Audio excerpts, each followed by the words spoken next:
Hi friends, எல்லோருக்கும் வணக்கம். This is Sivaji. Friends, video போகிறதுக்கு முன்னாடி என்னோடய சப்ஸ்கிரைபர்ஸ், வியூவர்ஸ், ஃப்ரெண்ட்ஸ் எல்லோருக்கும் என் மனமார்ந்த நன்றிகளை தெரிவிச்சுக்கிறேன். ஃப்ரெண்ட்ஸ், இன்றைக்கி பார்த்திங்க அப்படின்னா மார்க்கெட்டு நல்ல ஒரு சைட்வேஸ். இது சைட்வேஸ் எப்படின்னா கேப் டவுன் ஆனதுக்கப்புறம் அங்கேருந்து ஒரு சின்னதாக ஒரு கன்சல்டேஷன் ஆகிருக்கு. இதில் உங்களுக்கு மார்னிங்லேயே உங்களுக்கு சொல்லிட்டு எனக்கு வந்து பையிங்கில் அவ்வளோ இன்ட்ரெஸ்ட் கிடையாது. 25,580 மேலே எனக்கு பையிங்கான ஒரு வாய்ப்புகள் எதுவும் இல்லை அப்படின்னு நான் உங்களுக்கு காலையிலே மென்ஷன் பண்ணியிருந்தேன். ஒன்லி ஃபார் டவுன் சைடுக்கான பிளான் தான் வந்து நம்ம பண்ணிட்டு இருந்தது.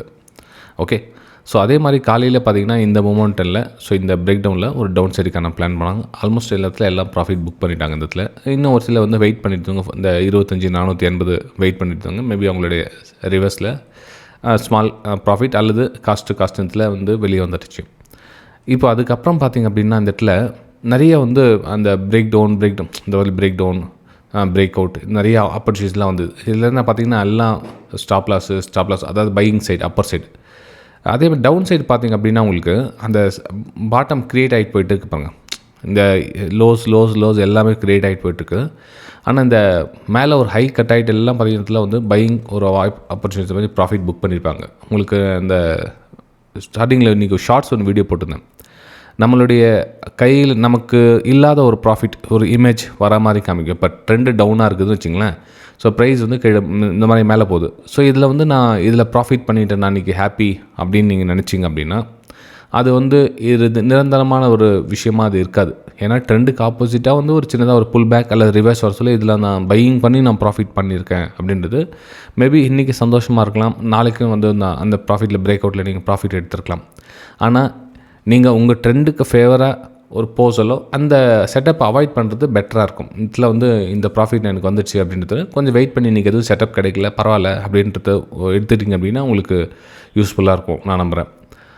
சரி ஃப்ரெண்ட்ஸ், இன்றைக்கி மார்க்கெட் நெக்ஸ்ட் அப்டேட் இன்றைக்கி ஆகிடுச்சு சார். ஓகே, நாளைக்கு எந்த மாதிரி மூவ் பார்க்கலாம் அப்படின்னு பார்த்தீங்கன்னா கொஞ்சம் அப்படியே 10 minutes டைம் ஷூட் பண்ணி பார்க்குறேன்.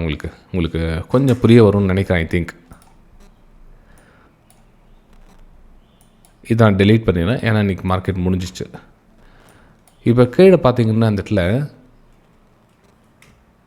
இங்கே பாருங்கள், இந்த ஒரு கன்சால்டேஷன் ஏரியா இருக்குது இல்லைங்களா, இந்த ஒரு சின்னதாக அதாவது ஒரு ட்ரெண்டு டவுனாக இருந்தது. ஸோ அதில் ஒரு சின்னதாக பேஸ் அமைச்சு அகைன் கீழே வரதுக்கான வாய்ப்புகள் பார்த்தாங்க. ஸோ இங்கேருந்து பிரேக் அவுட்டில் பார்த்தீங்கன்னா இங்கே மேலே போயிட்டு திரும்ப வந்து ரிஜெக்ஷன் கொடுத்துருக்காங்க. இந்த இடத்துல என்ன சார், இந்த இடத்துல ஏன் ரிஜெக்ஷன் கொடுத்தாங்க அப்படின்னா ஸோ இதில் என்னது ஒரு ரேஷன்ஸ் ஏரியா. அது ஸோ ரேஷன்ஸ் ஏரியாவுடைய ரிஜெக்ஷன் தான் வந்து உங்களுக்கு அந்த மாதிரி காமிச்சிருக்கு. அப்போது இந்த 25,480 நாளைக்கு வருமா அப்படின்னா yes, chances are very high. நாளைக்கு இந்த 25,480 நாளைக்கு டச் ஆகிறதுக்கான வாய்ப்புகள் அதிகம். 480 ஃபஸ்ட் லெவல், 400 வந்து ரெண்டாவது லெவல். நாளைக்கு போயிடுமா அல்லது நாளைக்கு போகுமா தெரியாது. மேபி இன்றைக்கி ஒரு கேப் டவுன் ஆச்சு, அது மாதிரி நாளைக்கு ஒரு கேப் டவுன் ஆகிடுச்சு அப்படின்னா 2 டார்கெட்டுமே முடிஞ்சிடும். ஓகே, ஸோ இது பார்த்திங்கன்னா இன்றைக்கி நடந்த விஷயம். நாளைக்கு இது என்ன மாதிரி ஒரு பிளான் பண்ணலாம் அப்படின்னு பார்த்தீங்கன்னா நாளைக்கும் அதே மாதிரி தான். ஒருவேளை இந்த பக்கம் உங்களுக்கு டபிள்யூ பேட்டர்ன் மாதிரி கிரியேட் ஆகிட்டு மேலே போச்சுனாலும் எனக்கு இன்ட்ரெஸ்ட் இல்லை. நான் வந்து இந்த அப்பர் சைடு வந்து எனக்கு அவ்வளோ இன்ட்ரெஸ்ட் இல்லை. எனக்கு என்னென்னா திரும்ப வந்து மேலே போய்ட்டு இங்கேருந்து லோயர் ஃபார்மேஷன் பண்ணி இந்த ட்ரெண்ட்லைன் பிரேக் டவுன் பண்ணி கீழே வருவதற்கான வாய்ப்புகள் தான் நான் வந்து இதில் யூஸ் பண்ண போகிறேன். ஏன்னா இன்னும் வந்து சூழலில் வந்து சரியாக வந்து இன்னும் அமையலை. மார்க்கெட்டில் ஒரு பாசிட்டிவான ஒரு விஷயங்கள் எதுவும் இன்னும் கிளியராக எதுவும் இல்லை. மேபி நியூஸ் பேஸில் லிட்டில் பிட் வந்தால் கூட அது வந்து பெருசாக ஒன்றும் நம்ம அச்சீவ் பண்ணுற மாதிரி ஒரு இந்த திருப்பம் வந்து எதுவும் சரியாக வரல அப்படின்னு தான் நான் சொல்லுவேன். ஃப்ரெண்ட்ஸ், இந்த வீடியோ உங்களுக்கு பிடிச்சிருந்தா மறக்காமல் வீடியோவை சப்ஸ்கிரைப் பண்ணி சேனலில் பெல் ஐக்கானை கிளிக் பண்ணிங்க. அதே மாதிரி உங்களுடைய கமெண்ட்டுகளையும் லைக்ஸையும் பதிவிட மறந்துடாதீங்க. ஓகே, சரி. இப்போ நாளைக்கு இந்த டவுன் சைடுக்கான வியூ வந்து இதில் ஏல பார்த்துட்டோம். நெக்ஸ்ட் நம்ம ஒரு பியில் பார்க்குறோம் அப்படின்னு பார்த்தீங்கன்னா பியில் கொஞ்சம் உங்களுக்கு பெரிய டைம் ஃப்ரேம் வர விருப்பப்படுறேன். பெரிய டைம் ஃப்ரேம் அப்படின்னா இப்போ எது சார் பெரிய டைம் ஃப்ரேம் அப்படின்னா ஒரு 1 hour டைம் ஃப்ரேம் எடுத்துக்கலாம்.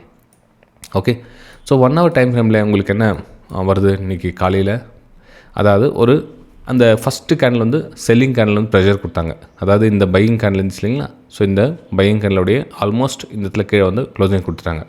ஸோ இதில் பார்த்திங்க அப்படின்னா உங்களுக்கு ப்ரைஸு இதில் வந்து என்னுடைய பார்வையில் ஒரு சின்னதாக புல் பேக் போகிற மாதிரி தான் தெரியுது இதில். ஸோ அகைன் வந்து கீழே வருவதற்கான ஒரு வாய்ப்புகள் அப்படின்ற மாதிரி தான் தெரியுது. ஏன்னா அது வந்து 200 EMA சப்போர்ட் லைன்.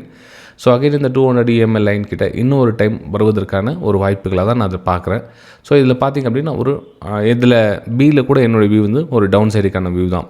சரி, மார்க்கெட் ஒருவேளை மேலே க்ரீன் கலர் இந்த மாதிரி மூவ் ஆகுது சார், இதில் வந்து நம்ம பையிங்கான வாய்ப்புகள் பார்க்கலாமா அப்படின்னா, இல்லை ஃப்ரெண்ட்ஸ், நான் வந்து இதில் பையிங்கான வாய்ப்புகள் பார்க்கல. ஏன்னா இங்கே ஆல்ரெடி ஒரு சப்ளை ஏரியா இருக்குது. இந்த 60,300 கிட்டக்கிட்ட ஒரு சப்ளை ஏரியா இருக்குது. ஸோ அந்த இடத்துல வந்து எனக்கு பையிங்கான வாய்ப்புகளை நான் பார்க்குறதுக்கு எனக்கு விருப்பம் இல்லை. ஸோ அதனால் என்னென்னா, ஒரு டவுன் சைடுக்கான ஒரு பிளான் தான் நான் வந்து இதில் பார்த்துருக்கேன். ஸோ இதில் வந்து நெக்ஸ்ட் நம்ம 60,000 அப்படின்ற 59,500, இந்த 59,500 அப்படின்ற லெவலில் நம்ம ஈஸியாக தொடலாம். அதுக்கப்புறம் படிப்படியாக வரும் காலத்தில் 59,000 அப்படின்ற லெவலில் தொடுவதற்கான ஒரு சான்சஸாக நான் வந்து எதிர்பார்க்குறேன்.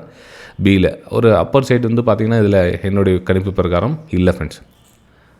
ஓகே, சரி. அப்போ நெக்ஸ்ட் நம்ம எஸ்ஸில் என்ன பார்க்கலாம் அப்படின்னு பார்த்தீங்கன்னா, எஸ்ஸில் கூட உங்களுக்கு அது செல்லிங் ப்ரெஷர் கிளியராக தெரியும். மார்க்கெட் முடிய சொல்ல பார்த்தீங்கன்னா உங்களுக்கு அந்த இதனுடைய இன்றைக்கோட விஷயத்தை வந்து இங்கே நிறைவேற்றிருக்காங்க. ஸோ இதில் பார்த்தீங்கன்னா ஆல்மோஸ்ட்டு நாளைக்கு கேப் டவுன் அல்லது இந்த 82,800 தொடுவதற்கான ஒரு வாய்ப்புகள் மிக அதிகம். அப்போது நெக்ஸ்ட் அப்புறம் 82,600 கூட அடுத்தடுத்து படிப்படியாக வருவதற்கான ஒரு வாய்ப்புகளை நம்ம எஸ்ஸில் கூட பார்க்கலாம். இதில் நம்ம செல்லிங் மேலே ரெசிஸ்டன்ஸ் ஏரியாவில் இருக்குதா சார் அப்படின்னா, எஸ், தள்ளி பாருங்கள், உங்களுக்கு தெரியும் பாருங்கள். இதுலேயும் பார்த்தீங்கன்னா உங்களுக்கு ஒரு சப்போர்ட் பிரேக் டவுன் ஆன இடம் பார்த்தீங்கன்னா ஒரு ரெசிஸ்டன்ஸ் ஏரியா தான் உங்களுக்கு கன்சிடர் செய்யப்படும். நீங்கள் என்ன பண்ணுறீங்கன்னா பாயிண்ட் வைஸ் பார்க்குறீங்க, இந்த லெவல் அப்படின்றீங்க. இது ஏரியா அது.